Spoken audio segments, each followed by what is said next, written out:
Boa noite a todos. Vamos dar início agora à nossa conferência de encerramento.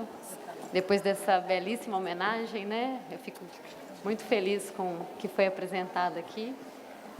Ana Mourão foi minha professora, apaixonada, gosto muito, muito bem representada a homenagem. Nós ouviremos aqui as contribuições dos palestrantes, né? Ana Elizabeth Mota, Ivanete Salete Boschetti e Maria Lúcia Martinelli. Cada uma terá 30 minutos de apresentação.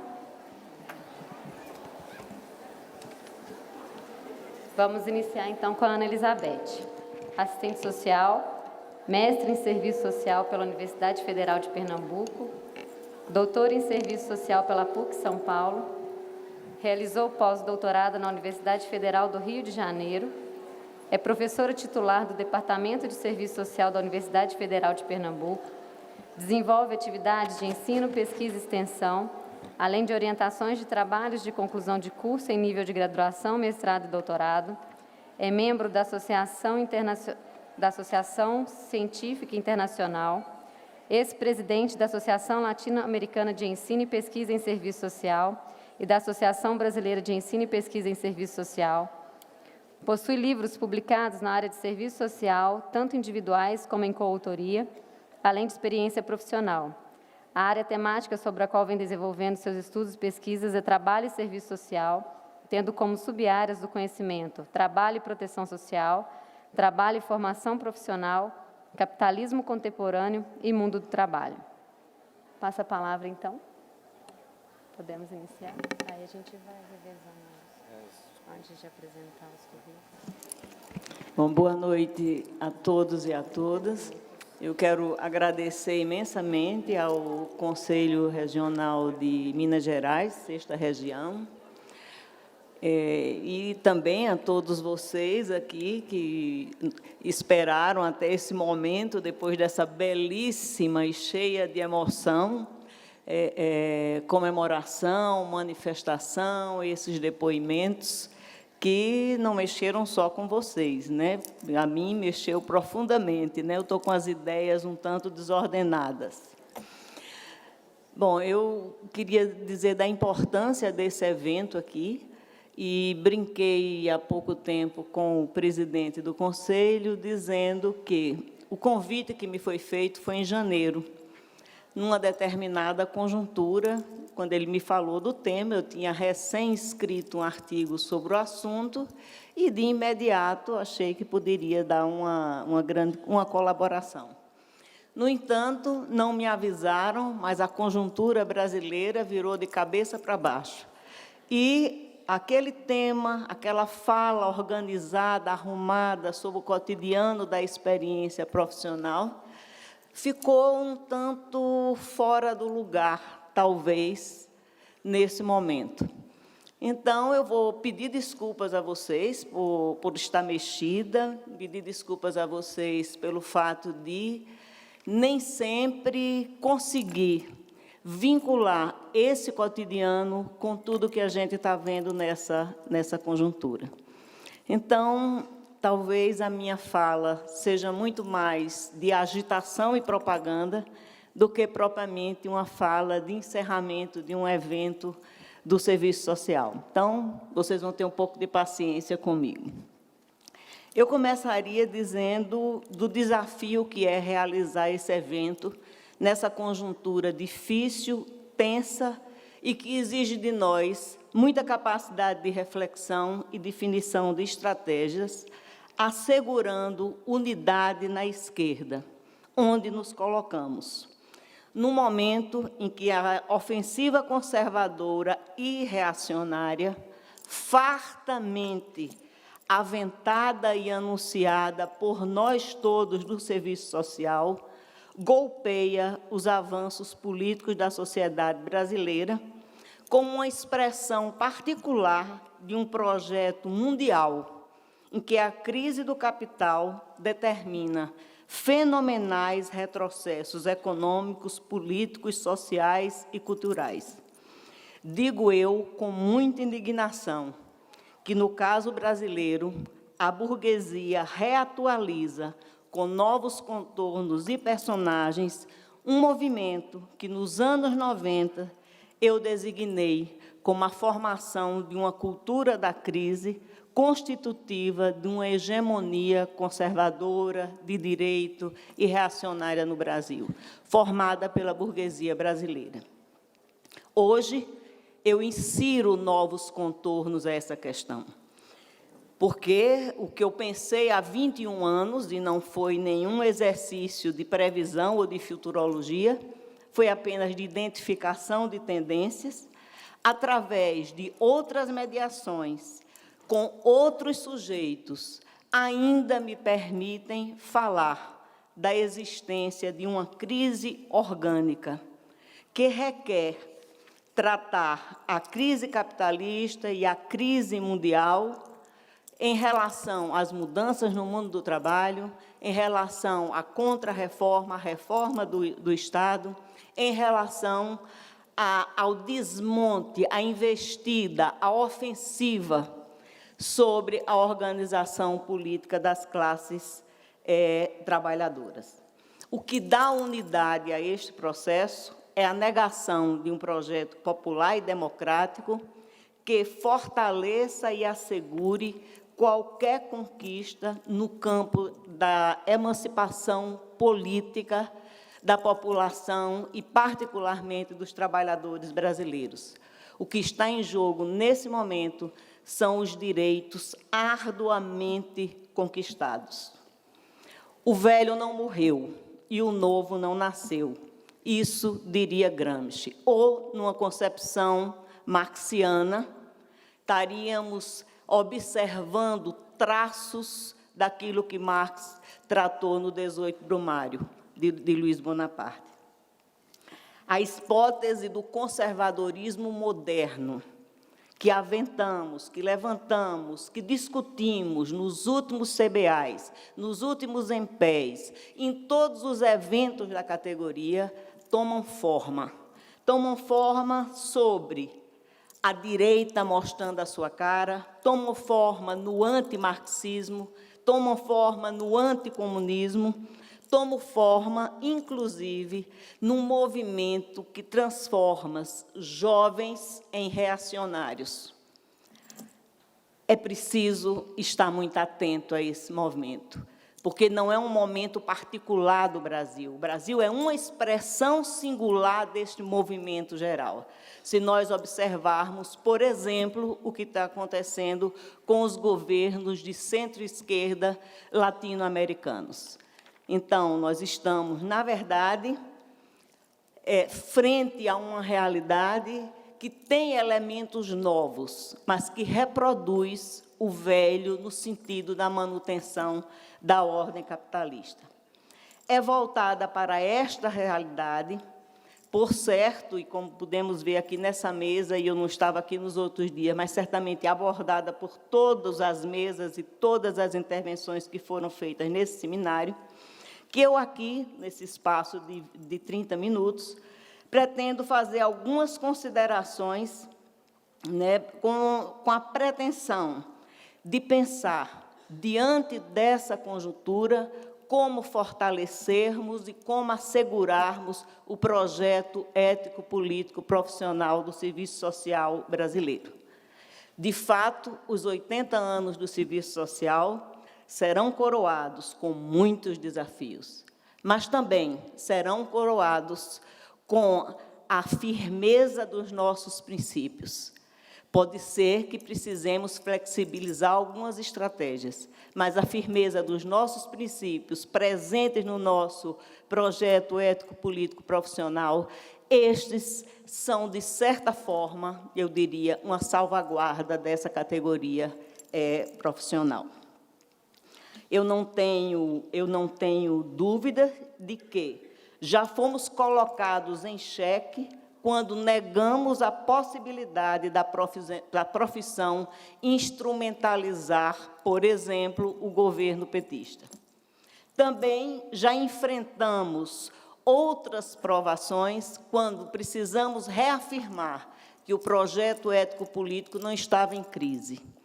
Por outro lado, também precisamos e também negamos nos reconhecer como uma profissão que tinha, na divisão sociotécnica de trabalho, a única especialidade que seria a assistência social. Então, é nesse sentido, é pensando dessa forma, que eu quero levantar aqui 2 pontos dentro dessa mesa. O primeiro, como essa conjuntura tensiona a cultura profissional sob o legado do pensamento crítico de inspiração marxiana. Todos nós sabemos, e vocês certamente concordarão comigo, que esse projeto,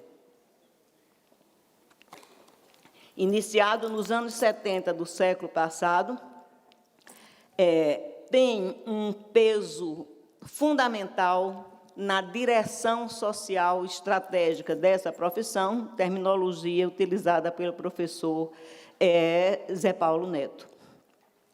Essas inflexões nos fornecem através de princípios, através de um conjunto de diretrizes, através de ideologias, algumas mediações para pensar hoje o serviço social brasileiro. Mas essa cultura, não se engane, vai ser posta em xeque mais uma vez, com a ofensiva da direita, tanto no que se refere à fragmentação e fetichização da vida social, como a atualização de práticas e ideologias necessárias à construção da hegemonia do projeto liberal conservador em curso nesse país. Temos, portanto, desde já um desafio, e serei repetitiva: resistir. Resistir do ponto de vista da formação, do ponto de vista do exercício, do ponto de vista da organização, ao esvaziamento de uma compreensão crítica da sociedade, através, inclusive, essa ofensiva, do estímulo midiático e político-intelectual. O objetivo será tornar rasas, tornar empíricas, tornar manipulatórias as manifestações da realidade, nos encaminhando para o imediatismo, para o voluntarismo, para o pragmatismo.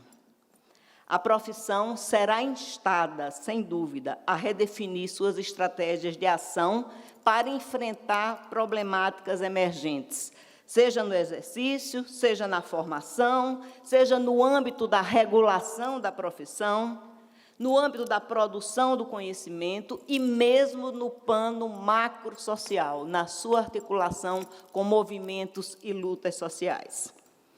As estratégias de manutenção da ordem, certamente, conjugarão modernização de formas com transformismos nos seus conteúdos.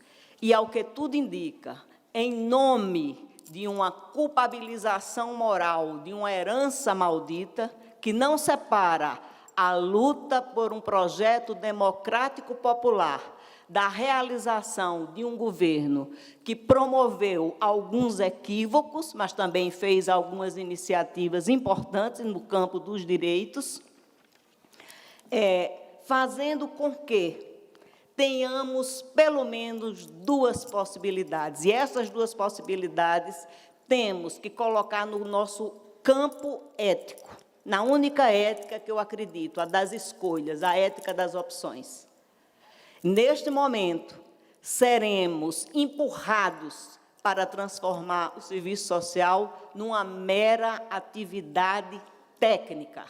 O tecnicismo asséptico, apolítico, deverá ser a palavra de ordem para as profissões interventivas. Esse é um caminho. O outro caminho é a nossa resistência pública e política, tanto como assistentes sociais, mas principalmente como cidadãs brasileiras cientes da gravidade da situação em que nos encontramos e nos envolvemos, e devemos nos envolver. Eu diria a vocês que nosso protagonismo depende, nesse momento, quem sou eu para dizer que só depende disso? No meu ponto de vista, o nosso protagonismo político, teórico, organizativo e operativo, que compõe esse arcabouço de ideias, ideologias, teorias, vontades, que é o arcabouço do projeto ético-político, exige, antes de qualquer coisa, a nossa unidade no campo das esquerdas. Precisamos fortalecer a nossa unidade e precisamos fortalecer a unidade entre os princípios, os valores e o arcabouço teórico que defendemos e o exercício profissional. Precisamos operar essa unidade, jamais a adequação, mas a unidade da fundamentação teórico-metodológica com os desafios da prática. É preciso estar junto. As universidades têm esse papel, os Cefés, os CREs, a ABEPS, todos nós temos que, nesse momento, disputar a radicalidade democrática, disputar as ideologias de esquerda, disputar a análise crítica da realidade. Não podemos reduzir nosso projeto profissional à sua viabilidade prática operativa. Se assim o fizermos, estaremos traindo o que denominamos de projeto ético-político, porque o projeto ético-político não é um manual de instrução da prática profissional. Ademais, é preciso criar estratégias. Nós vamos ter esse ano CBAs, nós vamos ter esse ano um EMPES. E nós teremos todas as atividades preparatórias dos CREs em todo o Brasil, sob os 80 anos do serviço social. Temos que aproveitar esse momento para ser um momento de formação política. Temos que criar essa unidade nesse momento. Os 80 anos, eu parabenizo a professora Leila pela palavra dela, a importância dessa trajetória que viveu o serviço social e esse legado que, nesse momento, nos impulsiona para retomar a luta e refazer alguns caminhos. Eu penso que é preciso, do ponto de vista profissional, estamos falando aqui do serviço social, eu vou repetir algo que eu disse numa fala do 14º CBAs. Precisamos garantir que os avanços teóricos, políticos e acadêmicos do serviço social brasileiro, gestados desde o final da década 70 do século passado, mantenham uma relação de unidade com a prática e com a formação profissional. Eu acrescentaria, com a pesquisa e com o exercício profissional. É evidente que isso não retira a ciência, a consciência das nossas diferenças, das nossas divergências internas, mas, nesse momento, a nossa unidade no campo das esquerdas é fundamental. E é nesse sentido que eu acho que eu quero recuperar aqui uma categoria que, para mim, ela é muito cara, embora ela não tenha sido trabalhada somente por mim, a professora Marilde Yamamoto também trabalhou, recuperar a categoria de relativa autonomia técnico-política, teórica e profissional.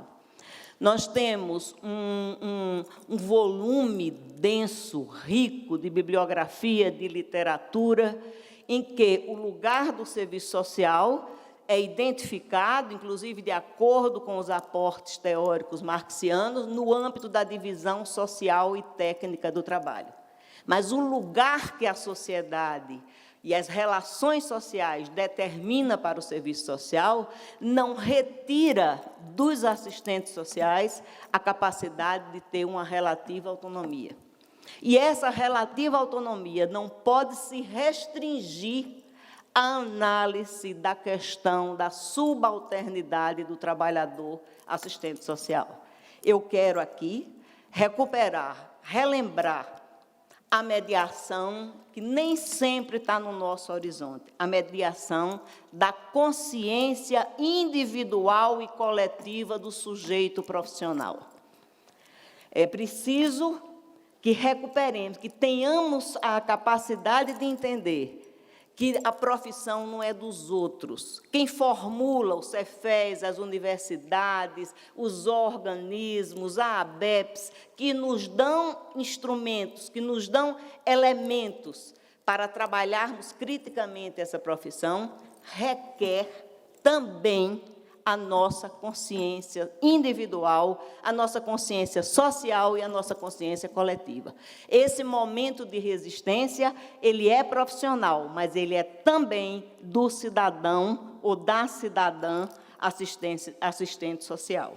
Então, é nesse sentido que eu penso que recuperar essa relativa autonomia, identificando não só os constrangimentos inerentes à atividade de todo e qualquer trabalhador. Todo e qualquer trabalhador assalariado está submetido a uma relação de subordinação.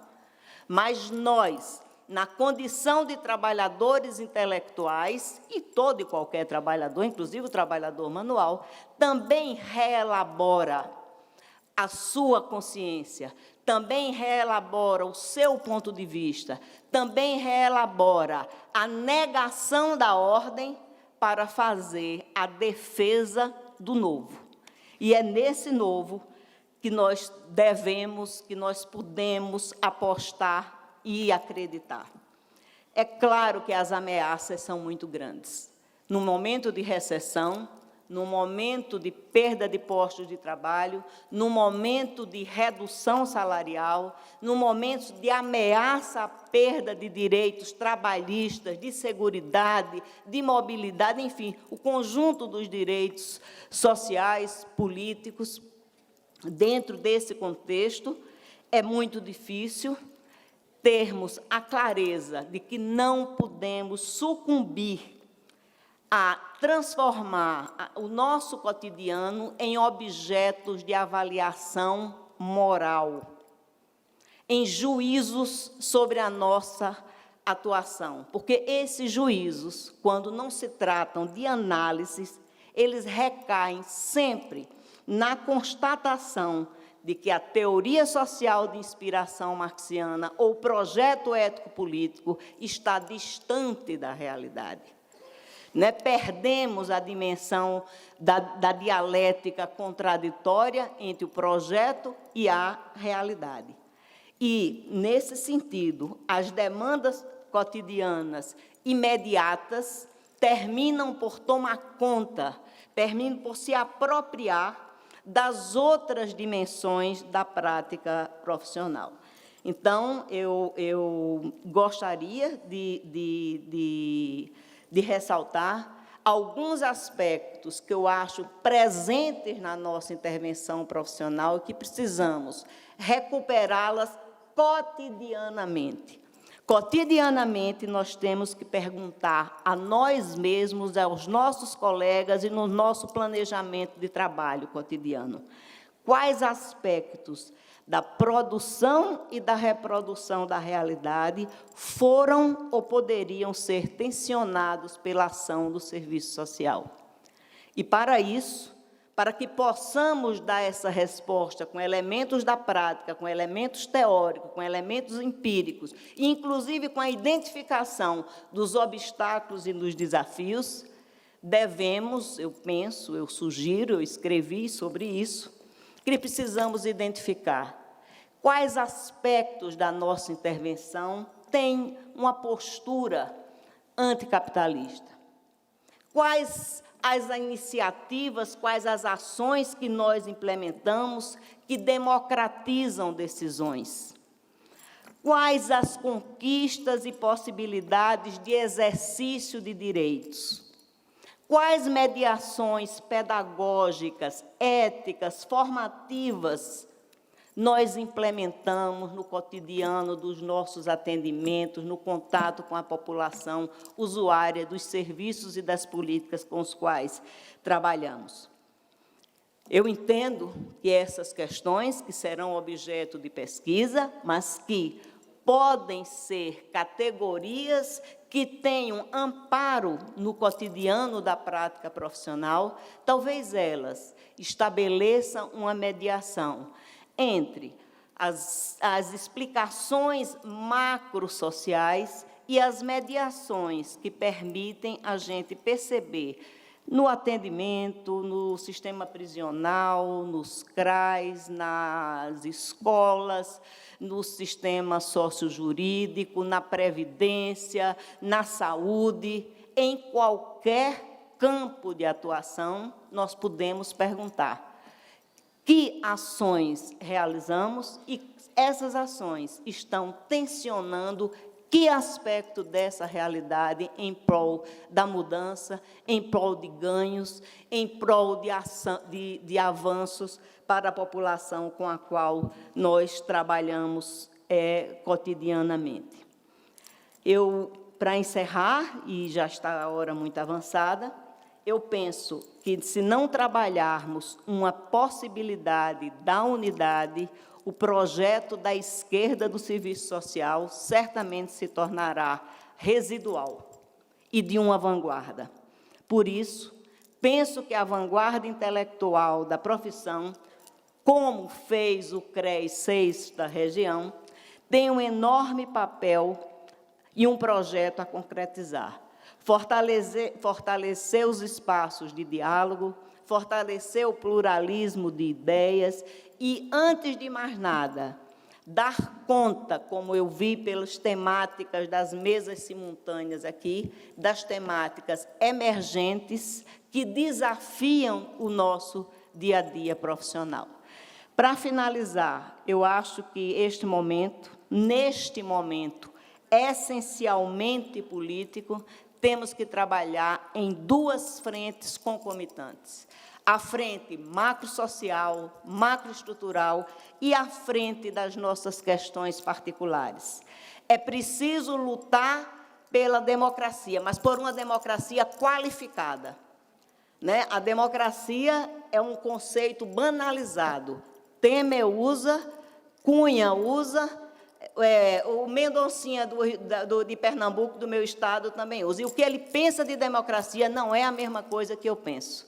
Se nós não qualificarmos a democracia que queremos, não nos diferenciaremos politicamente. Temos também... Obrigada. Temos consciência dos limites dos direitos na sociedade capitalista e burguesa, mas temos também consciência de que os direitos e a luta e a sua defesa são a mediação da emancipação política dos trabalhadores brasileiros. E, por fim, a resistência ao desmonte. Eu não vou me alongar, mas é evidente que a reforma da Previdência está, dentro de 30 dias, ela estará no Congresso. E não é só da Previdência, tem aí o interesse no pré-sal, tem a Petrobras, enfim, coisas que vocês já devem ter ouvido aqui.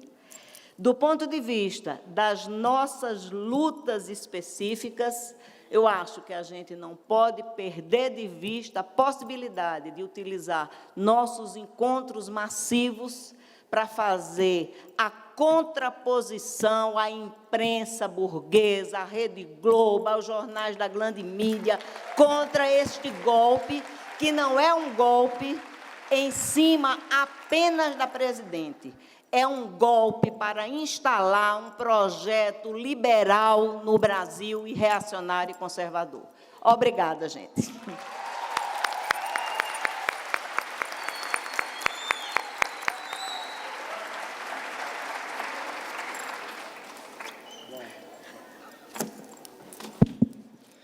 Eu passo a palavra ao professor Ivanete Boschetti, assistente social, mestre em política social pela Universidade de Brasília, doutora e pós-doutora em sociologia pela pela Escola de Estudos Sociais de Paris, professora associada da Universidade de Brasília, ministrando as disciplinas na graduação, mestrado e doutorado, coordenadora do Grupo de Estudos e Pesquisa em Seguridade Social e Trabalho na UNB, pesquisadora na área de Políticas Sociais e Serviço Social, autora de vários livros e artigos sobre política social, seguridade social e trabalho e serviço social, pesquisadora do CNPq, foi presidenta da ABEPS na gestão 1999-2000, vice-presidente do Conselho Federal de Serviço Social, CEFES, na gestão 2005 e 2008, e presidente da gestão 2008-2011.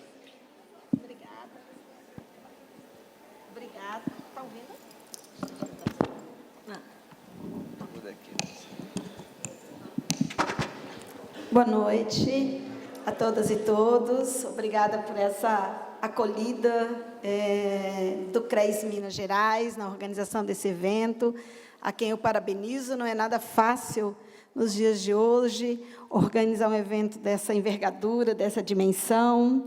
Então, parabenizo o CRES, agradeço pela oportunidade de estar aqui, dividindo essa mesa, que muito me deixa feliz nesse debate desse tema, com a Maria Lúcia Martinelli, com a Beth Mota e com os companheiros que estão aqui coordenando.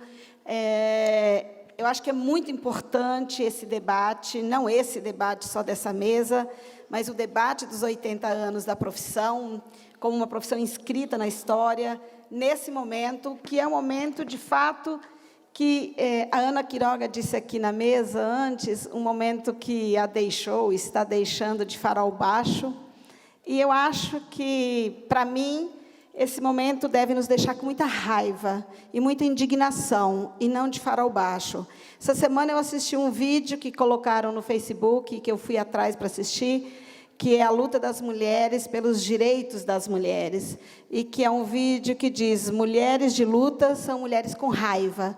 Então, eu acho que, nesse momento histórico, é muito importante que a gente se alimente dessa raiva, que a gente se alimente dessa indignação com este governo, que é um governo, eu venho dizendo, de homens brancos, ricos, misóginos, autoritários, e que relegam o papel da mulher ao segundo escalão em todas as ações que vêm sendo nomeadas e que já conhecemos algumas de suas direções. A subserviência da cultura, e apesar da recriação do Ministério da Cultura, o argumento é absolutamente escandaloso.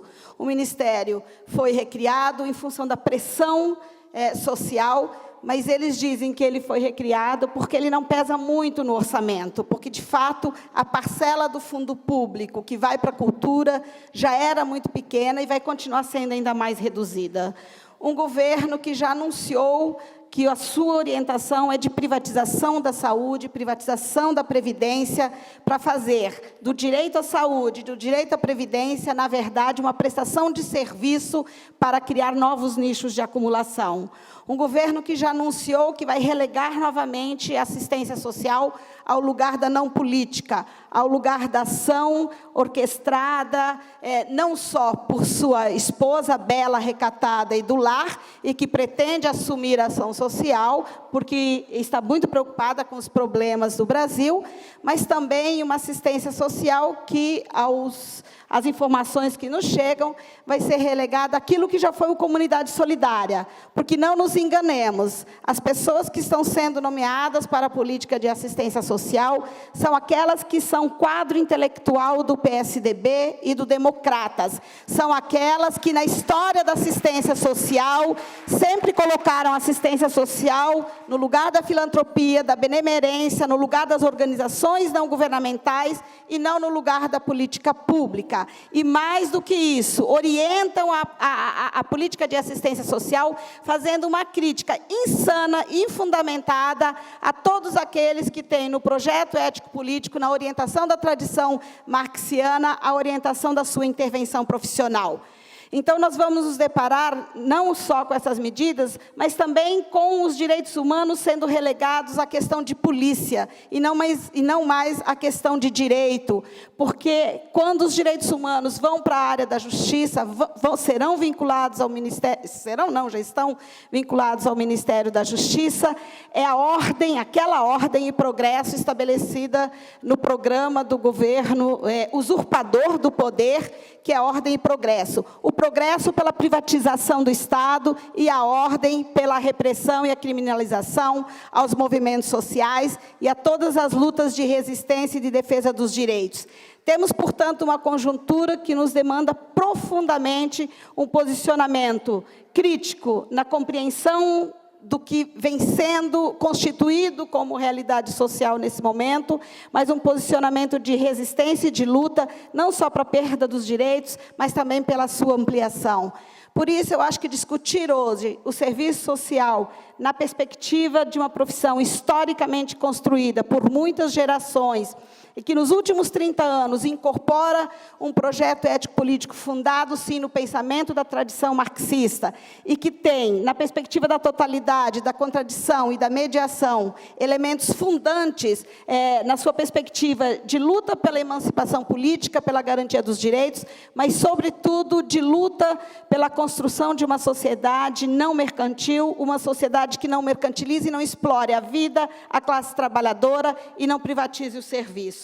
É nesse sentido e com essas palavras que eu, na verdade, no pouco tempo que a gente tem, eu vou colocar para vocês duas ideias. Uma ideia que diz respeito a pressupostos, que eu acho que mais do que nunca estão na história da nossa profissão, mas eu acho que, nesse momento, a gente precisa considerar e levar muito a sério para a gente não cair naquilo que vai ser demandado como um rebaixamento do exercício profissional.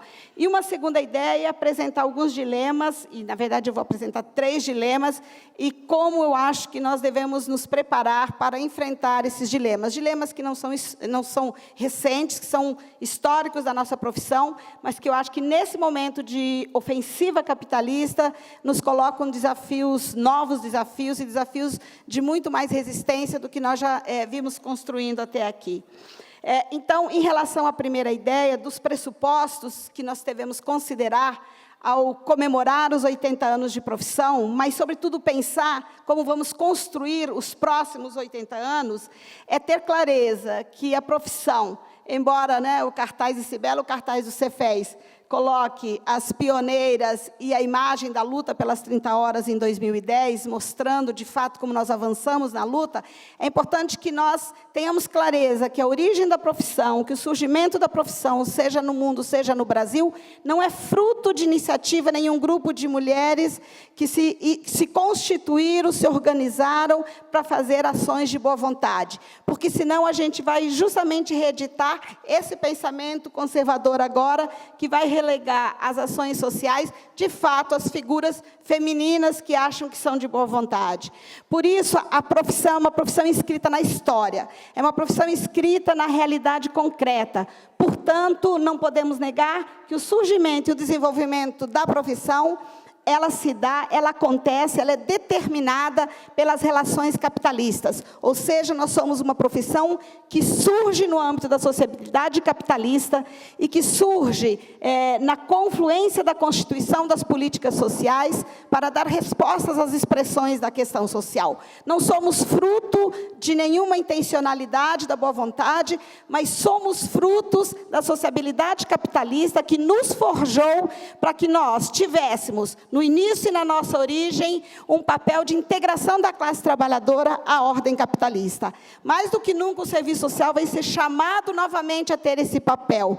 Mas nós temos que ousar dizer não a ele, porque nos últimos 35 anos, nós ousamos superar essa perspectiva e nós ousamos sair daquele lugar do conservadorismo integracionista ao lugar da superação do conservadorismo e da constituição de espaços de luta e de resistência.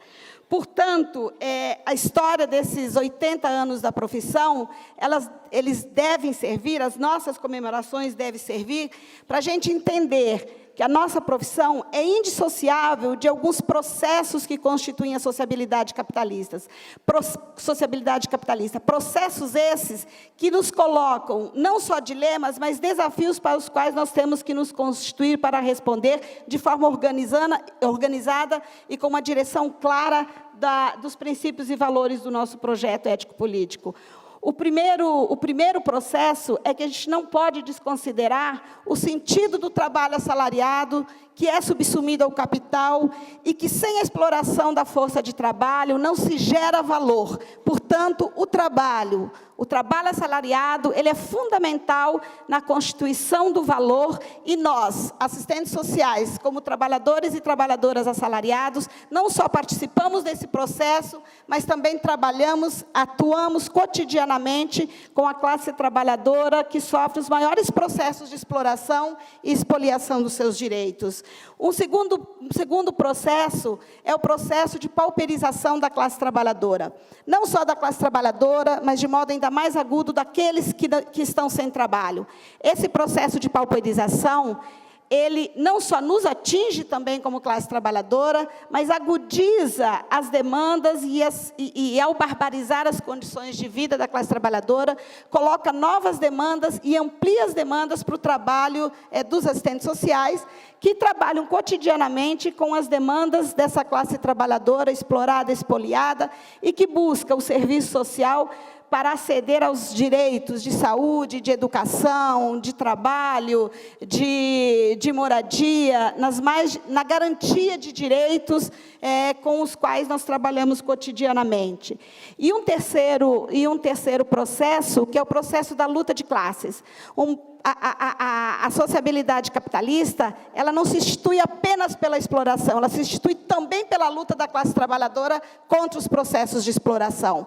Portanto, a luta de classes é fundamental do ponto de vista não só da estratégia cotidiana do nosso trabalho, mas do ponto de vista da inserção mais ampla nas lutas que tensionam o capital. Sem essa compreensão, a gente, de fato, se sente totalmente oprimida por esse rolo compressor e com a sensação de que não há muito o que fazer.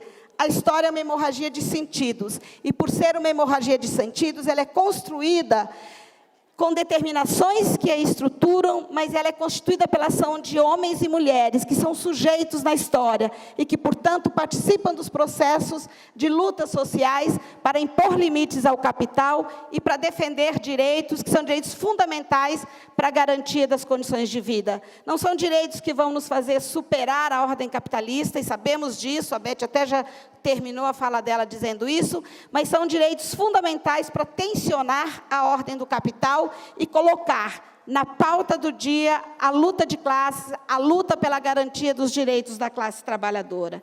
Esses pressupostos, para mim, são fundamentais para a gente não compreender o serviço social nem de uma forma voluntarista. Basta nos organizarmos, basta termos uma boa competência teórica, técnica e política, que nós temos condições de mudar estruturalmente a sociedade. Também são pressupostos importantes para a gente não cair no conformismo ou no desespero de não há nada a fazer, porque as determinações elas estão tão bárbaras no cotidiano que nós não temos muita possibilidade de intervenção, nem profissional e nem política como cidadão ou cidadão. Por isso, eu acho que nós temos dilemas que partem desses pressupostos que eu coloquei, e eu gostaria aqui de falar de 3 desses dilemas e de como eu entendo que nós devemos resistir e nos defrontar diante desses dilemas, não no sentido de nos subordinarmos a eles de forma negativa, mas no sentido de construirmos respostas de que, se nós não podemos superá-los, pelo menos nós podemos transformar esses dilemas em estratégias de luta para que a gente não só resista à destruição dos direitos, mas fazer dos direitos uma forma de organização da classe trabalhadora. O primeiro dilema que eu gostaria de sinalizar é que reconhecer e enfrentar, sem mistificação, uma tensão estrutural do serviço social na sociabilidade capitalista, que é agudizada em tempos de crise. Nós temos, portanto, uma tensão fundamental, que eu acho que e que é uma tensão estrutural, que nós devemos enfrentar justamente para pensar estratégias de superação. Que tensão é essa? Nós, hoje, somos em torno de 160 mil assistentes sociais no Brasil. Desses 160 mil, em torno de 80% a 85% trabalham no campo das políticas sociais, na perspectiva de materialização de direitos sociais, de saúde, educação, trabalho, previdência, habitação e lazer. Nós desenvolvemos diferentes e variadas competências e atribuições profissionais que são realizadas no cotidiano e, na sua maioria, diretamente vinculadas ou diretamente direcionadas a essa classe trabalhadora que é super explorada e que demanda o serviço social para aceder aos direitos que eu mencionei. É importante dizer que eu não estou aqui dizendo que o fato de trabalharmos predominantemente na assistência social, nós nos confundimos com as políticas sociais, nem com as políticas de modo geral e muito menos com a assistência social. E nós, ao contrário da nossa condição original, nacional no Brasil e do serviço social no mundo, nós, diferentemente, trabalhamos nas políticas sociais, mas nós construímos com as políticas sociais um diálogo crítico. Como nenhum outro lugar, o serviço social em todo o mundo tem uma perspectiva, eu acho, no Brasil, muito concreta de qual é o lugar das políticas sociais, de qual é o lugar dos direitos sociais, de sua importância para a emancipação política, mas também do seu limite para a emancipação humana e também da sua função, da sua natureza contraditória, que, ao mesmo tempo que atende às necessidades, ou parte das necessidades da classe trabalhadora, também serve à reprodução ampliada do capital. Eu acho que, ao desenvolver essa análise crítica, nós sabemos qual é o lugar da nossa intervenção nas políticas sociais. E, por isso, nós temos também a comemorar esse distanciamento de uma visão acrítica e de uma visão de adesão à crítica aos direitos e às políticas sociais no capitalismo. Romper hegemonicamente com o conservadorismo da nossa origem e situar-se na mediação entre as necessidades sociais e a realização dos direitos na sociabilidade capitalista nos obriga, enquanto profissionais, a conviver permanentemente com tensões que não são nossas do serviço social e que são dilemas que não são nossos exclusivos do serviço social, mas que são tensões e dilemas próprios das relações sociais capitalistas, porque estão inscritas no imperativo de ter que garantir necessidades sociais para a classe trabalhadora, mas, ao mesmo tempo, se colocar como uma função de reprodução do próprio capital. O Marx ele diz, né, no Capital, que o limite da produção é o lucro dos capitalistas e jamais as necessidades dos produtores. Os produtores são a classe trabalhadora.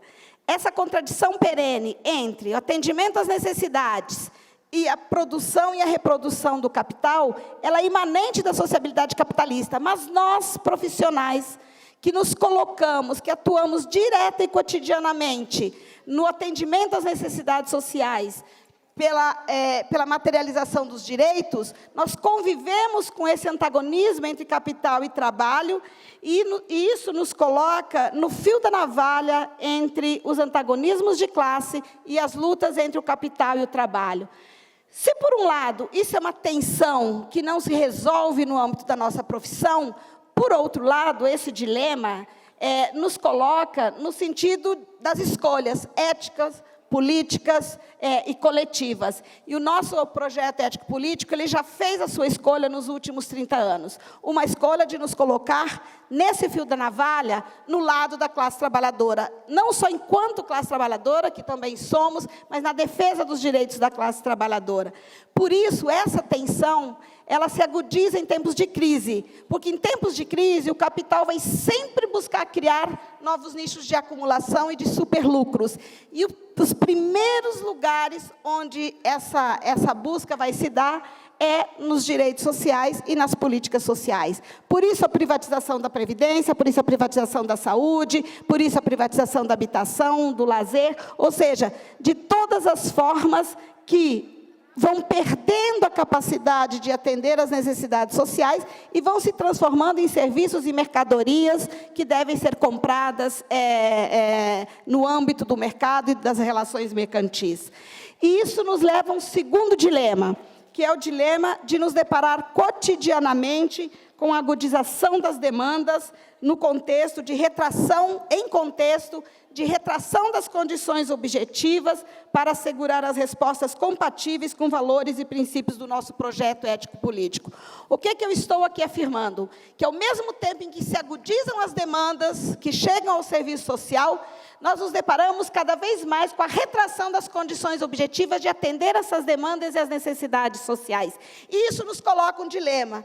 Como materializar os nossos princípios ético-políticos profissionais em contextos que são absolutamente adversos ou até que suprimem as nossas possibilidades objetivas e subjetivas, porque isso tem impacto também do ponto de vista da subjetividade nos nossos dilemas e nas nossas dificuldades.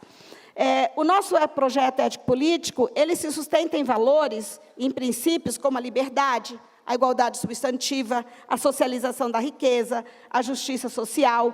São valores e princípios que, não tenho dúvida nenhuma, são valores e princípios que tensionam o capital. Mas sabemos que são valores que nós não vamos materializar na ordem capitalista. Mas não devemos fazer com que esse dilema nos desanime, ao contrário. Eu acho que é muito importante a gente considerar essa possibilidade de tensionamento do capital a partir da materialização desses princípios naquilo que, não só nas lutas macro, como a Beth disse, mas no nosso cotidiano profissional.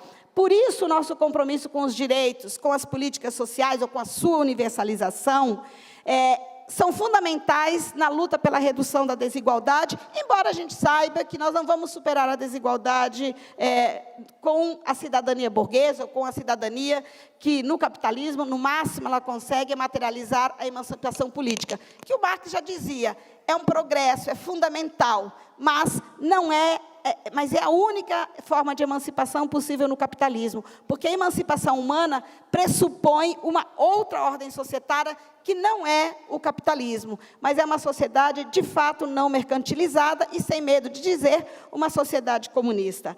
O que eu estou aqui afirmando é que defender e materializar os direitos no exercício da profissão caracteriza-se como um desafio cada vez mais requerido no confronto entre capital e trabalho.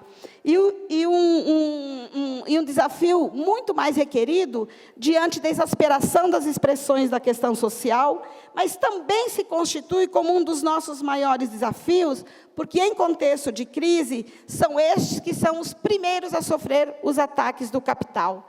Na nossa luta cotidiana para garantir direitos e universalizar as políticas sociais, nós, como trabalhadores e trabalhadoras, somos duramente tensionados com exigências institucionais para endurecer os critérios de elegibilidade, para estabelecer ou ampliar condicionalidades e contrapartidas, para focalizar benefícios e prestações assistenciais e previdenciárias, para reduzir os níveis dos benefícios e das prestações, para desenvolver serviços sem as devidas condições financeiras e institucionais, para transferir cuidados e proteção públicas às famílias ou a organizações não governamentais, entre outras exigências institucionais que eu poderia arrolar aqui, e que se distanciam dos valores e princípios do projeto ético-político profissional. Por isso, neste momento de conservadorismo, de reacionarismo que vem se instaurando no Brasil, mais do que nunca, essas demandas institucionais, nessas condições, elas vão ser colocadas para o serviço social.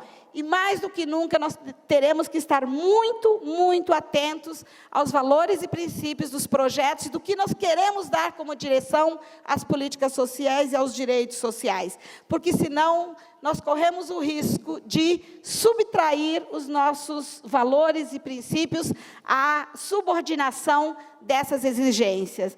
E, com isso, eu passo ao terceiro dilema, que é um dilema, só tenho mais 5 minutos, então, o terceiro dilema que eu queria colocar aqui é a nossa própria condição precarizada como trabalhador e trabalhadora assalariada. Nós, assistentes sociais,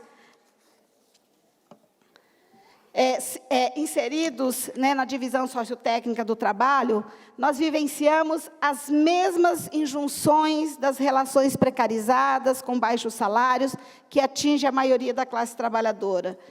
Não nos iludamos, nós não estamos longe dessa mesma condição. Ao contrário, é uma condição que nos atinge cotidianamente. O cotidiano da maioria dos assistentes sociais é caracterizado por uma imensa desigualdade e disparidade salarial, tanto entre as esferas de governo, quanto entre os poderes, legislativo, executivo e judiciário, também entre as políticas sociais.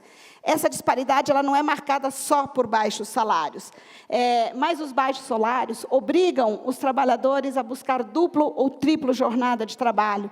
A conquista das 30 horas foi efetivamente uma luta muito importante para a gente dar conta dessa precarização e da possibilidade, inclusive, de ter duplo vínculo, que antes era proibido.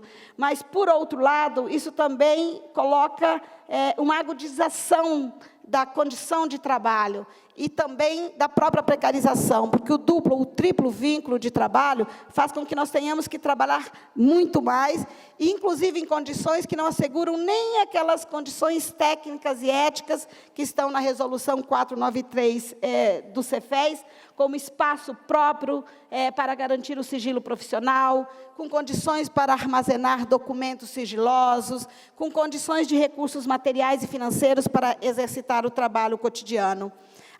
A intensificação das nossas rotinas de trabalho, e não é só para o assistente social, é também para os docentes, é para quem está atuando na formação e também no exercício, é uma realidade que é vivida por quase todos os assistentes sociais, e ela se agrava em decorrência do aumento das demandas e da agudização das precárias condições de vida da classe trabalhadora. Os assistentes sociais enfrentam também, no cotidiano do trabalho, um desconhecimento por parte da instituição e também de outros profissionais, das suas competências e atribuições, vivenciam situações de desvalorização ou de desqualificação profissional, o que provoca ainda demandas estranhas às suas competências e atribuições. E isso amplia, inclusive, as demandas que surgem para o serviço social. A desregulamentação dos direitos, que nós estamos vendo que já estão acontecendo, o endurecimento dos processos de trabalho, a fragmentação das tarefas, levam também a um processo de diluição das nossas particularidades e especificidades profissionais, e, muitas vezes, os assistentes sociais são chamados a fazer tudo e qualquer coisa, o que implica num nítido desconhecimento e desrespeito às nossas competências e atribuições, à sua formação e à sua titulação. Nesse contexto barbaramente regressivo, emergem mais do que nunca traços conservadores que atingem não só o trabalho, mas também a formação, como, por exemplo, e eu não tenho dúvida sobre tudo na área da assistência, vocês prestem atenção, isso vai ser demandado, porque as pessoas que estão assumindo são velhas conhecidas do campo da política de assistência social e que são chamadas ao metodologismo, o teoricismo acrítico. Essas pessoas consideram que a gente não tem que teorizar, que, na verdade, a gente tem que apenas desenvolver, executar, ou voltar àquilo que o professor José Paulo chamava de executor terminal das políticas sociais, o aligeiramento da formação e da pesquisa, o pragmatismo, o voluntarismo, o voluntariado, ou a gestão do voluntariado pelo serviço social, o contentamento com o possibilismo, que, na verdade, reeditam velhos dilemas e velhos desafios, velhas condições do exercício profissional da sua origem, mas que hoje aparecem sobre uma nova roupagem ou sobre um outro discurso. São incidências conservadoras que podem remodelar a atuação do serviço social, nas políticas sociais e nos direitos sociais, e fazer com que a gente possa correr o risco de perder as históricas conquistas de superação do conservadorismo. Nós temos, portanto, hoje um imenso desafio de não sucumbir a esse canto da sereia, que é o canto da sereia de um serviço social técnico, tecnicista e acrítico, porque, mais do que nunca, nós vamos precisar incorporar no nosso trabalho cotidiano os valores e princípios que, de fato, são os valores e princípios do nosso projeto ético-político, numa perspectiva de dizer não a essa condição de supressão dos direitos. Eu finalizo dizendo que a relação entre o vínculo dos nossos princípios e valores do projeto ético-político e as possibilidades objetivas de materializá-los cotidianamente, esse vínculo está determinado, na minha avaliação, não só, mas por 3 elementos fundamentais que nós temos que estar muito atentas. Um primeiro elemento é não cairmos na mistificação dos direitos mínimos de cidadania, e que vão ser muito demandados nesse momento de privatização dos direitos e de redução das políticas sociais. Não podemos cair na mistificação de que a, entre aspas, salvação do Brasil passa pela superação dos seus bilhões de déficit, e esses bilhões de déficit só vão ser superados com o corte na Previdência Pública, o corte na saúde pública, o corte nos programas sociais.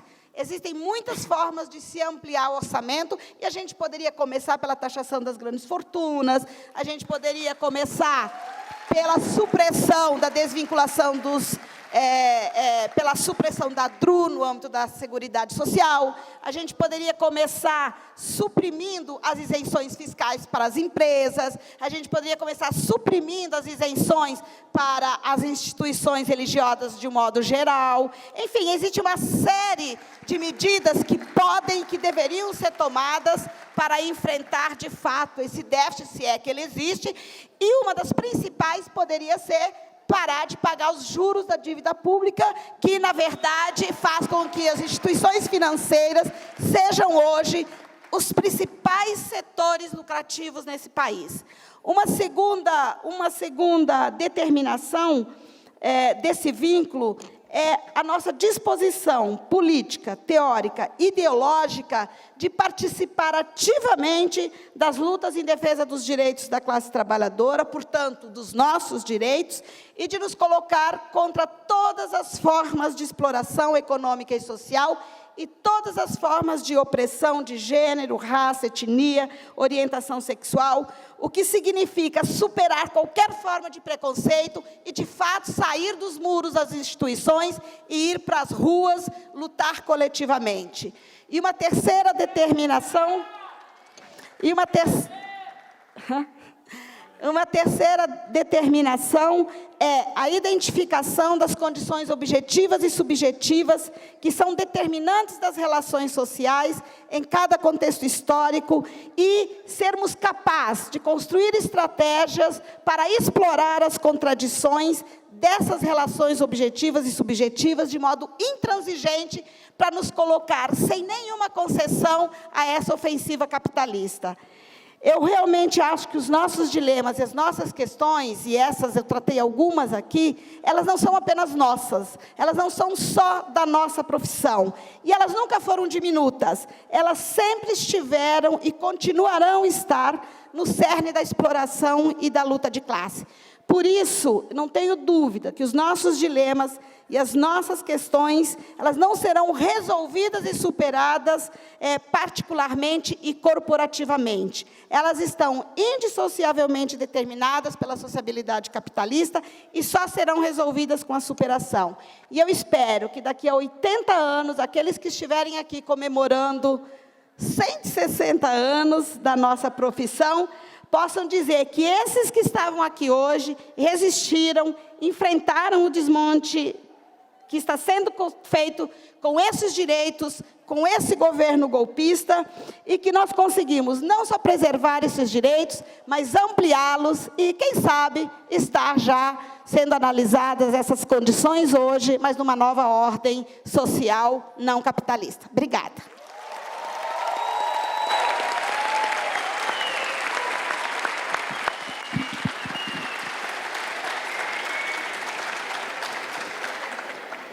Passo a palavra agora para Maria Lúcia Martinelli, assistente social, mestre e doutora em Serviço Social pela PUC São Paulo, pós-doutorada em Fundamentos Políticos das Ideias Contemporâneas pelo Instituto de Estudos Avançados da Universidade de São Paulo, Atua como docente, pesquisadora e orientadora de mestrado, doutorado e pós-doutorado, representante da pós-graduação da região Sul 2, na Associação Brasileira de Ensino e Pesquisa em Serviço Social, gestão 2015-2017, pesquisadora pela CAPES e CNPq no âmbito do Serviço Social e Política Social, avaliadora e consultora externa de agências de pesquisa e fomento nacionais e internacionais, autora de livros e artigos publicados em revistas acadêmico-científicas nacionais e internacionais, membro do Comitê Acadêmico do curso de pós-graduação em Trabalho Social na Universidade Nacional de La Plata, na Argentina.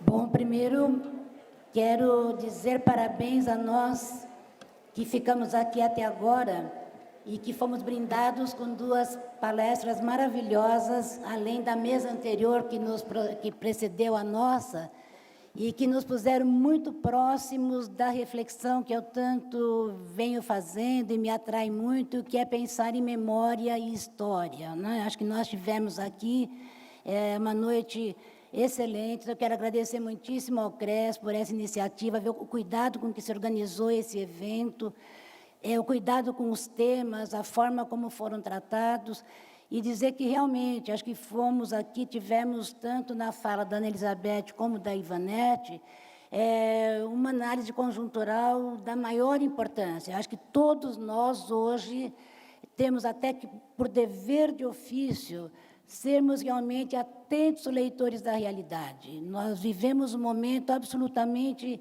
regressivo em termos de direito, um momento de ofensiva intensa do capital. Então, nós não podemos realmente nos permitir ser ingênuos, e muito menos, não podemos também, concordo muito com a Ivanete, não podemos sucumbir a uma depressão cívica que nos impeça de lutar. Ao contrário, acho que mais do que nunca, nós precisamos estar unidos, né?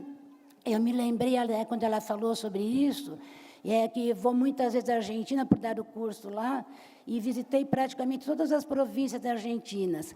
E na universidade onde eu dou aula, realmente ela foi um foco ali muito intenso durante a ditadura de repressão. A Argentina sofreu uma ditadura muito cruel. E as Mães da Praça de Maio, elas têm um lema muito bonito, e as praças todas têm o desenho que representa esse movimento das mães, que são os lenços que elas usam na cabeça com os nomes dos desaparecidos, e que diz o seguinte: a única luta que se perde é a luta que se abandona. Então, acho que nós temos que ter muito presente isso, não podemos deixar de reconhecer, né? E eu quero dizer a vocês que esse ano faço 50 anos de graduação em serviço social. Estou me graduando.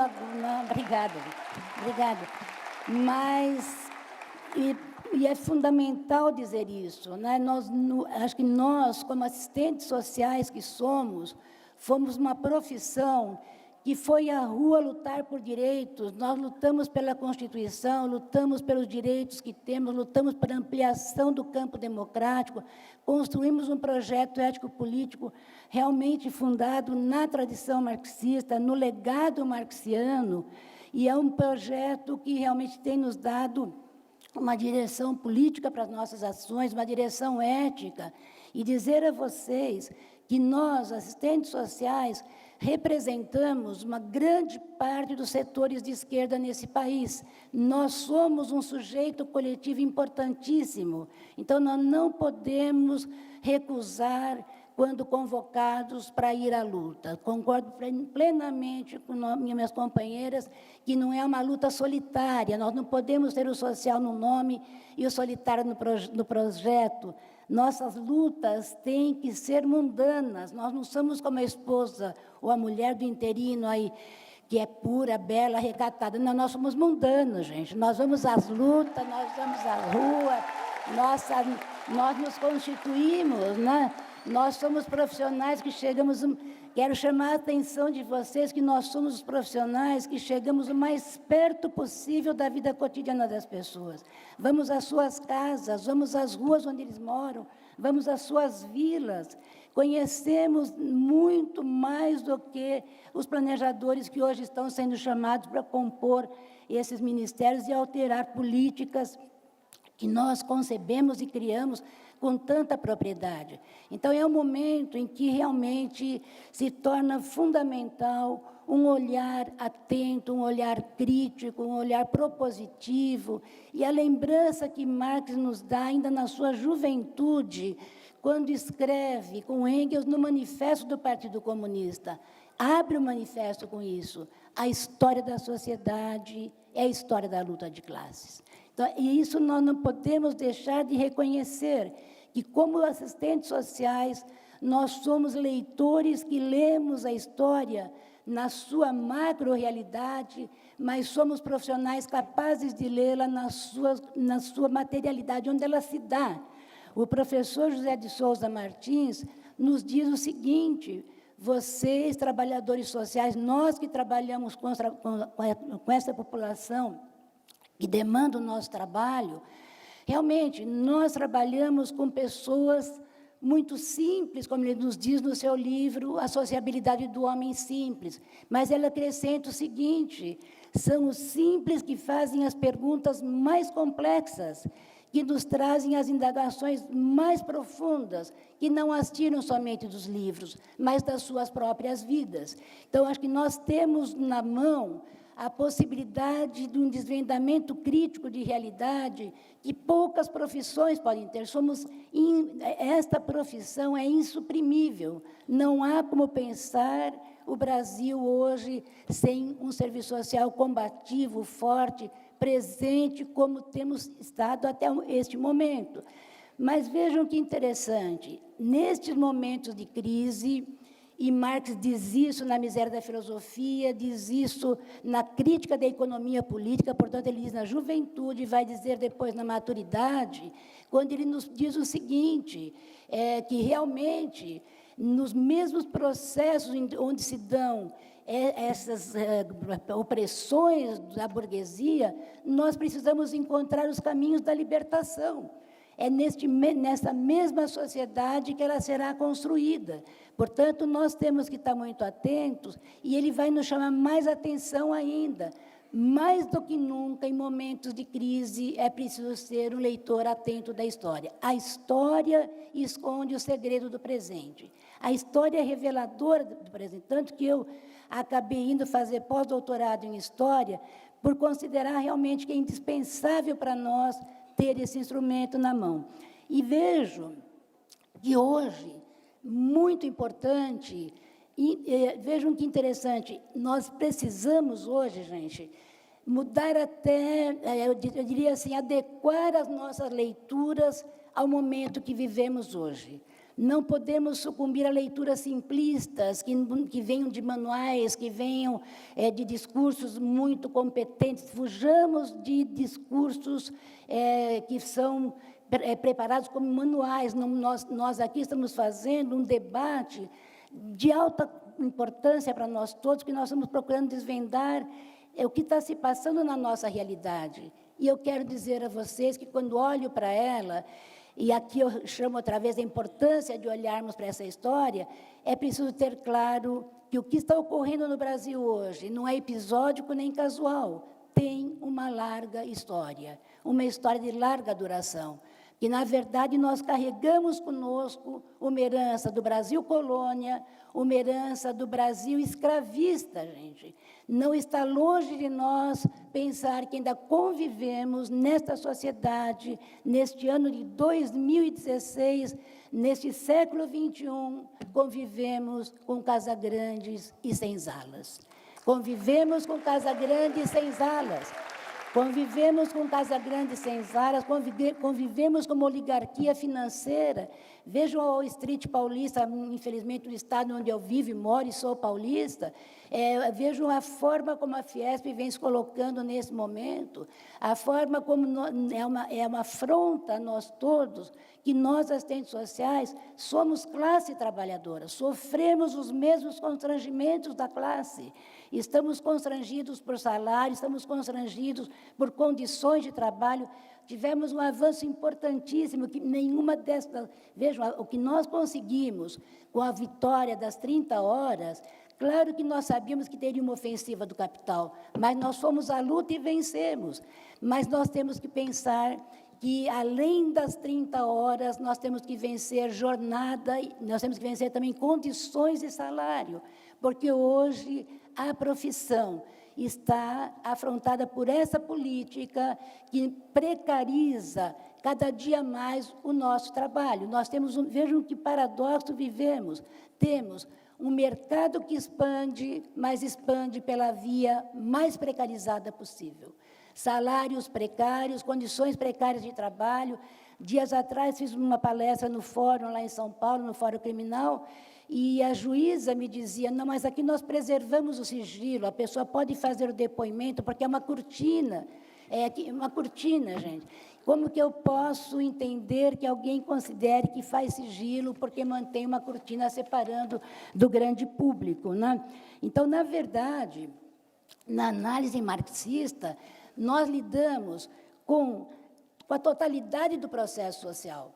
Nós não podemos, então, ler apenas por uma variável ou outra. Nós temos que ler pelo conjunto, pela totalidade. Então, são determinações políticas, sociais, econômicas, históricas, culturais.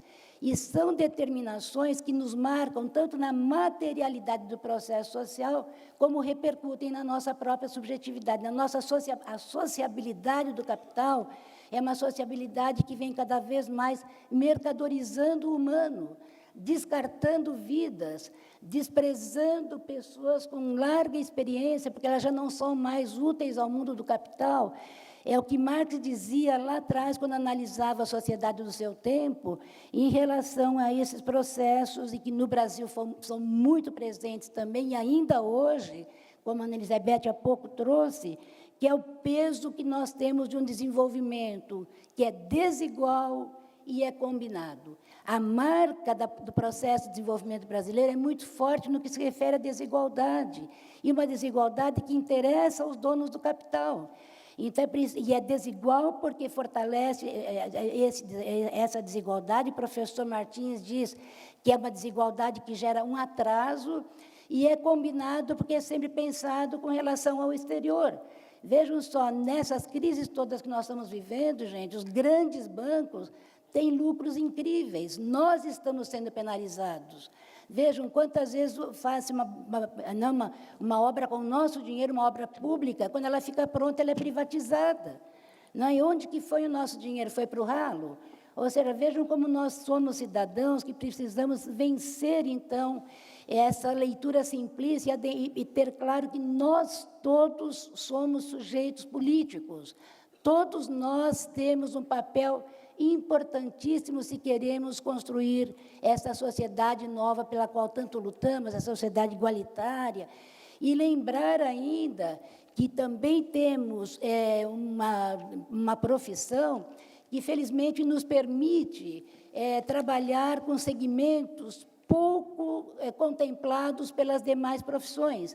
Então, hoje, eu poderia dizer a vocês, isso é uma fala que muitas vezes ouvi do meu orientador de pós-doutorado, que nós somos profissionais que, de alguma forma, estamos construindo com esses segmentos a história do tempo presente.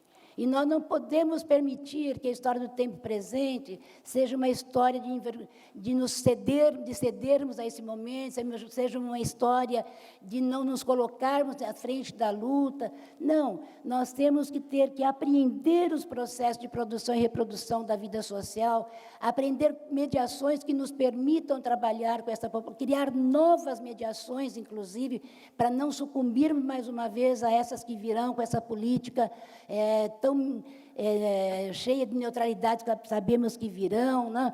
Então, realmente, já que estamos em Minas, vamos lembrar do Milton Nascimento, quando ele nos dizia: nada temer se não correr da luta. Nada temer se não correr da luta. Vamos enfrentar esse momento. Lembremos, gente, que nós trabalhamos com pessoas que reivindicam direitos, que constroem as suas vidas, que são pessoas que estão aí lutando cotidianamente no limite da sobrevivência.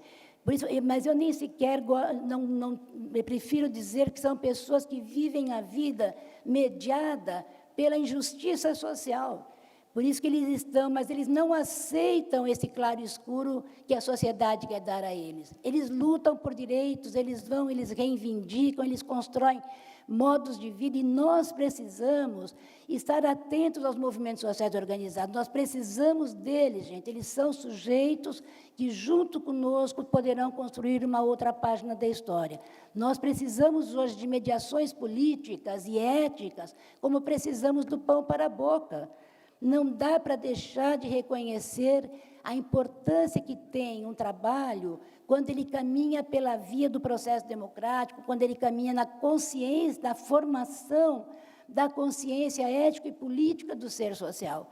O fato de estarmos vivendo momentos de constrangimento nos nossos trabalhos, também, eu diria, não é casual, porque também aí eu digo a vocês seguramente já tiveram, o Ricardo esteve aqui, o Ricardo Antônio, seguramente já ouviram dele, gente. Nós somos profissionais assalariados, nós dependemos de espaços socioocupacionais para trabalhar, né? Mas o trabalho hoje, eu vou dizer, ele tem 4 ou 3 manifestações que enfim, eles rebatem profundamente em nós. O trabalho está, vejam só, por isso o Ricardo diz, talvez nós estejamos vivendo um momento de degradação estrutural do trabalho real, degradação estrutural do trabalho real, porque o trabalho está precarizado, terceirizado, informalizado, gente. Eu encontrei também, nesse dia que fui ao fórum, pessoas que só recebem, entregam o parecer, que são os pareceristas do Ministério Público, só vão receber depois que o parecer passar pelas instâncias superiores. Entende? Quer dizer, então, lembrando Marx, quando nos dizia que talvez uma das piores formas de exploração seja o trabalho por peça, porque trabalho um parecer, outro parecer, ou seja, que nos fragiliza enquanto consciência política de classe trabalhadora. Eu acho que essa mediação de classe é fundamental. Então, além de tudo, então ele é precarizado, informalizado, terceirizado, e eu gosto muito da análise do professor Dal Rosso, de Brasília, quando ele nos diz que ele é principalmente intensificado. E ele vai nos explicar por que é intensificado, que inclusive gera adoecimento, gera tantos problemas. Ele vai nos dizer o seguinte, ele é intensificado não apenas em termos de jornada. Disse muito bem a Ivanete que há 30 horas, uma conquista importantíssima, e com essa desregulação do mundo do capital, ele está fazendo com que muitas vezes a pessoa tenha 2 ou 3 jornadas de trabalho. Né? Então, vejam como nós acabamos encontrando formas, arranjos do capital que nos penalizam duramente. Né? Então, nós temos que estar atentos a isso. E ele diz, o professor Dal Rosso, na verdade, ele é intensificado porque ele exige de nós todas as nossas sensibilidades, emoções. Nós, muitas vezes, trabalhamos, gente, no limite da nossa própria vida. É como Marx nos diz lá no Capital, né? Do meu trabalho participa o meu corpo por inteiro. Não é? Então, vejam como ele é tão intensificado, e tão intensificado que muitas vezes nós não temos tempo para absolutamente nada mais. O trabalho invade todo o nosso tempo. Então, ele deixa de ser um trabalho criativo para passar a ser um trabalho que nos aliena. Marx nos diz, gente, o trabalho, quando deixa de nos realizar, ele passa a nos alienar. Por isso que eu discuto tanto alienação e crítica. Mas nós, para superar isso, não é apenas com legislação. Marx nos chama a atenção disso também quando ele analisa a filosofia de direito do Hegel. Ele diz, e veja, eu estudei tanto a ilusão de servir, Marx estudou uma ilusão que ele chamou de ilusão jurídica. E vejam nós que somos profissionais dessa área, o que ele nos diz, gente. Não vamos pensar porque há leis, haja também justiça. Vejam só, não é porque há leis que há também justiça. Quantas injustiças nós vemos diante dos nossos olhos, quantas vezes as pessoas sequer têm conhecimento dos direitos que elas têm nessa sociedade do capital. O direito que ela tem, na verdade, que acaba sendo de ser cada vez mais explorado. Um Estado que sai de cena e volta agora com essa face perversa. E, ao mesmo tempo, gente, nós não podemos prescindir do Estado. Vejam só, estive há pouco tempo, ano passado, esteve na PUC, o Mesaros. Mesaros, um homem de mais de 80 anos, assisti com inteiro entusiasmo a palestra dele, e ele dizia claramente isso: temos que repensar o modo como nós estamos analisando as conjunturas, porque nós temos que lembrar que cabe ao Estado garantir direitos ao cidadão. Tanto que ele tem um livro, o último que ele lançou aqui no Brasil, que chama-se A Montanha que Devemos Conquistar. E sabe qual é essa montanha, gente? É o Estado. Então, temos que lutar por um Estado, mas não um Estado penal como esse que nós temos agora. Não um Estado penal que penaliza com preconceito, penaliza com homofobia, penaliza com a ruptura de direitos em todos os níveis. Um aluno meu que acabou de defender a tese agora, tese belíssima, chama-se Vidas e Corpos em Trânsito. Trabalhou com as travestis. E, rapidamente, que eu estou no meu horário, para vocês verem que sociedade penal é essa que nós vivemos, gente. É uma travesti, acaba sendo detida num certo momento, porque realmente havia uma perseguição contra ela, e ela é levada, permanece uns dias, né, detida. Depois os movimentos rapidamente se organizam e conseguem tirá-la. Ela chama-se até Valéria. E aí, pessoal, veja que loucura, o delegado, de uma perversidade tal, como tantas coisas que nós estamos vendo nesse momento também, ele impede que ela use os hormônios, impede que ela fique junto com as mulheres, quer que ela fique com os homens, e mais à frente ele quer que ela tome o banho de sol sem camisa, para as pessoas verem as acomodações que ela está fazendo no corpo. Vejam, será que há violência maior, gente, do que a violência contra a própria vida? A violência contra a subjetividade, e que às vezes não é nem sequer a palavra, mas é o ato, é a forma como é feita. E isso estou dizendo em relação a um processo, mas quantas e quantas pessoas sofrem violência, de modo tal que hoje eu diria que nós estamos trabalhando entre violações e violências. Estamos trabalhando entre violações e violências de direitos, e que penalizam a nós mesmos. Então, mais do que nunca, nós temos que ter aí essa possibilidade de recuperar. Assim como eu disse, que Marx nos disse lá no manifesto, a história da sociedade e a história da luta de classes, eu digo também, é uma história que é nossa, não é só naquele momento. Hoje, gente, nós precisamos dar visibilidade às nossas lutas, mostrar que nós, assistentes sociais, estamos presentes onde há uma violação de direito, onde há uma injustiça cometida contra a população com a qual a gente trabalha, uma violação aos nossos próprios processos de luta, né? Então, sem dúvida, nós precisamos demais mesmo de nos organizar enquanto coletivo. Não haverá lutas coletivas onde não houver consciências partilhadas. Então, temos que construir discursos abertos que nos permitam criar a possibilidade do coletivo, fazer com que possamos juntos criar novas alternativas. Eu vejo muita possibilidade de criarmos novas metodologias de trabalho, antes que impeçam que a gente desenvolva, metodologias realmente criativas, fundadas nas matrizes com as quais nós trabalhamos, na perspectiva marxiana, lucatiana, vejam, garantindo aí a materialização do nosso projeto. Precisamos construir espaços sociopolíticos de consolidação do projeto profissional contemporâneo. Precisamos de uma organização coletiva da categoria profissional, participar na gestão democrática das políticas, porque eu vejo, às vezes, pessoas que me dizem, não, nesse momento não dá para avançar, mas é nesse momento que nós temos que avançar. Sabem um líder mexicano, que é o Emiliano Zapata? Ele disse o seguinte, gente, já que o governo não dá sossego para o povo, não dá justiça para o povo, nós não vamos dar sossego para o governo, tá bom? Vamos fazer aí, vamos ver se...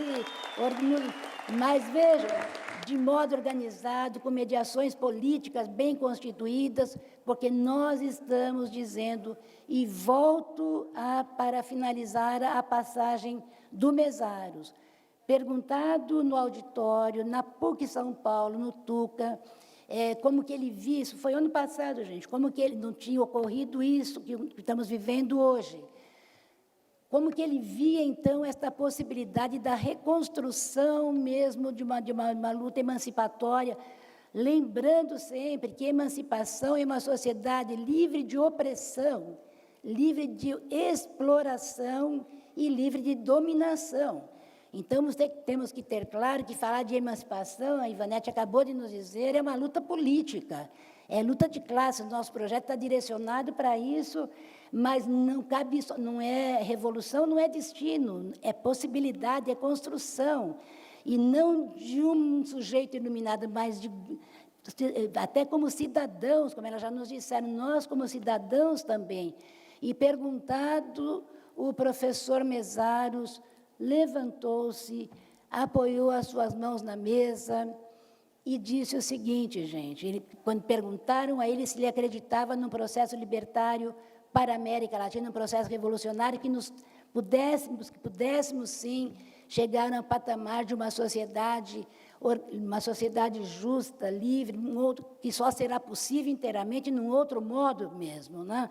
Mas que possamos avançar no processo de emancipação.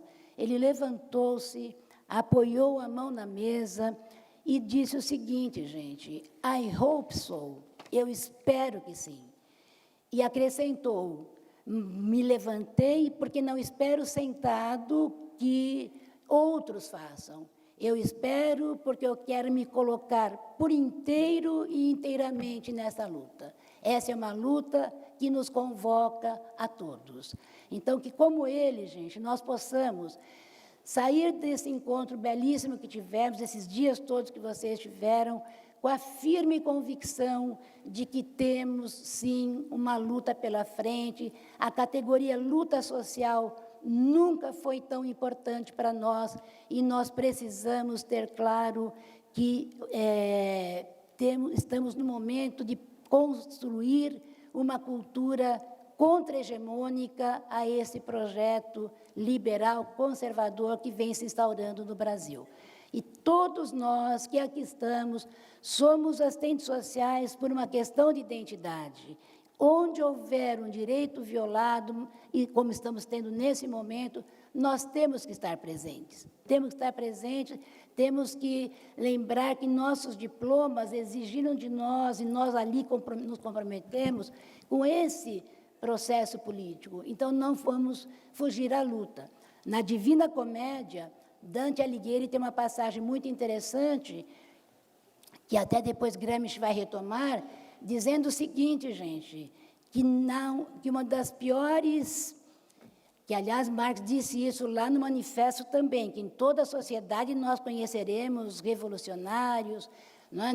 Toda a sociedade, revolucionários, reacionários e conservadores. Mas claro que nós queremos que nós, revolucionários, possamos estar à frente desses processos, né? E Dante Alighieri vai dizer assim, o espaço morno do inferno deve ser destinado aos indiferentes. Então, ele quer dizer o quê? Nós não podemos deixar de tomar partido e de deixar claro o partido que tomamos. Porque, às vezes, gente, nós não sabemos quem é o nosso aliado, quem é o nosso inimigo, quem é o nosso amigo, quem partilha conosco. Então, é este o momento que nós temos. Eu acho que eu nunca pensei que eu fosse chegar aos 50 anos de profissão num quadro como esse, mas quero dizer a vocês, os nossos compromissos políticos não envelhecem. Eu continuo lutando com eles, por eles, com o mesmo vigor juvenil que me animou durante toda a vida. Sou assistente social por essa convicção e recebo aí. Muito obrigada. Muito obrigada.